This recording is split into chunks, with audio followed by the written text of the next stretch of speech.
giving away your game plan, obviously. Practices leading up to this point, some focal points. Is it more on what you're doing for your team or the opposition? Oh, both, Kenny. Because there's enough days, we have the chance to, work through and work on a number of different things, and that's certainly inclusive of Golden State as well as of ourselves. Defensively, the challenges that they possess with the shooters and the ball movement. Can you compare it to anybody else you've played, and if you can that help you? Obviously Golden State has had a great season in general, and they've been good on both sides of the ball. There are some similarities to other teams, and there are some things in their game that they do so well and so much better than most that you can't really compare. You also naturally have the personnel issue.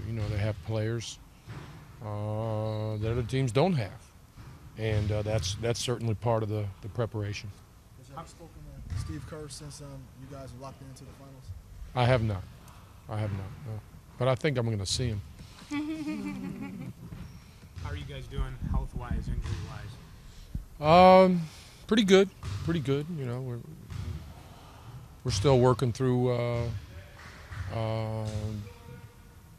trying to get guys as close to 100% as we can with the number of different nagging injuries that we had. Plus, Kyrie, of course.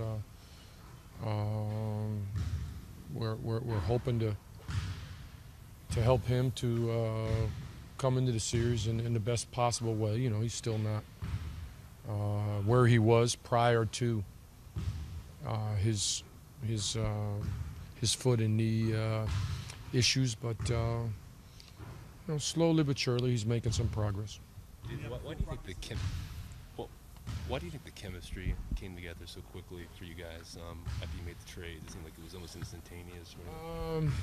A couple of things. I just think the personalities that we brought in really were a good fit for the guys that were here. And also, the fact that from a skill set standpoint, they suited us and fit us so much more than what we had before, and we needed that.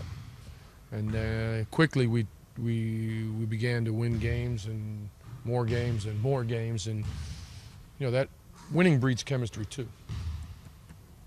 I'm not asking you if you'll win, but how do you win this series? We got to do a lot of things well. Again, on both sides of the ball. And,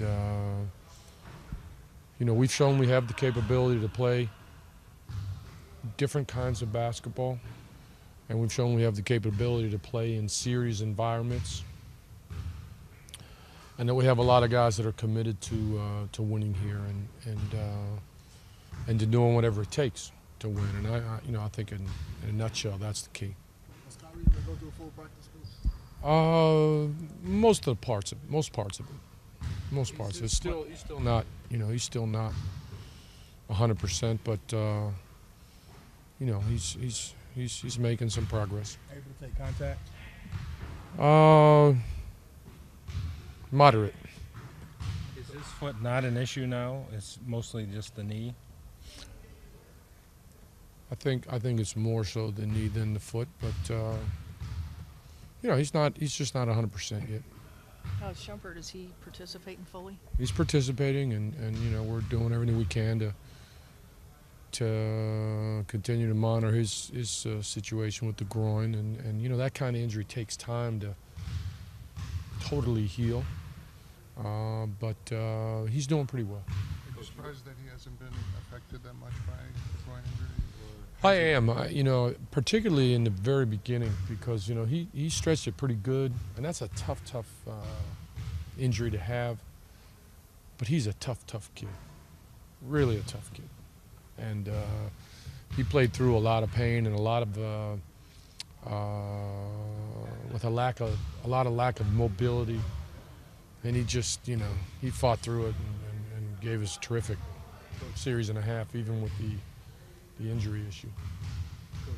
Coach, you were starting obviously Delly when Kyrie was out, and now with Delly off the bench, how unique a balance is that going from Kyrie, very offensively focused, to Delly giving you that punch with his physicality? Is that a unique balance that you try to capitalize on from a strategic standpoint?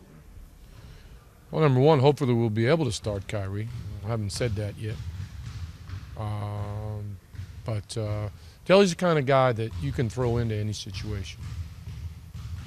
You know, he's one of those kids that, and I'm sure they wouldn't do that, but if his parents were to throw him into the water before he knew how to swim, he'd be doing the backstroke, the breaststroke, the crawl before any of us even, figured out he was in there.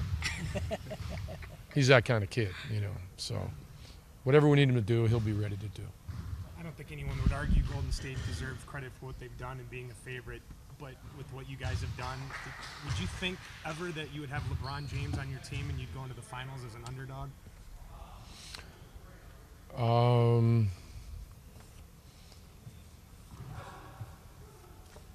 Well, if we're the underdog, good. That's good. No problem with that. It's not an ego thing. It's more about preparing and getting ready to play. And I think we've been a little bit of an underdog all year. Sometimes not because we didn't have the capability, but maybe people wanted to see us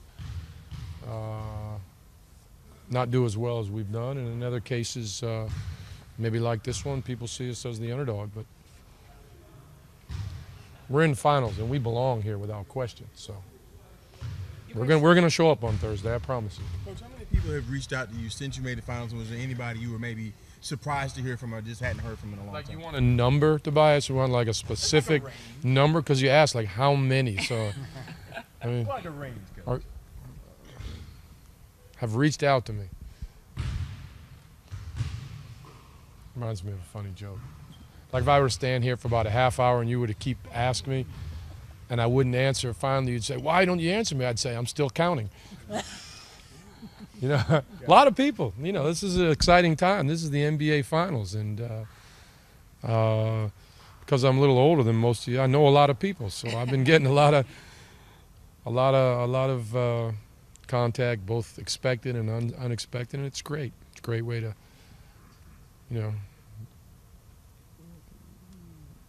to sort of, to become reunited with people. It's great.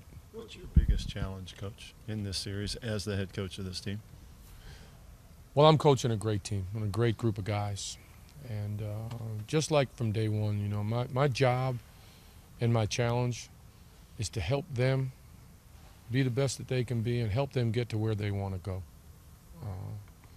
That's what I think about every day when people ask me all kinds of different questions about my experience and this, not experience as a coach, but experience here and, what I'm going through and all that. And none of that really speaks to me. What speaks to me is, meeting the challenge of helping these guys get to where they want to go. That's the meaning of this to me.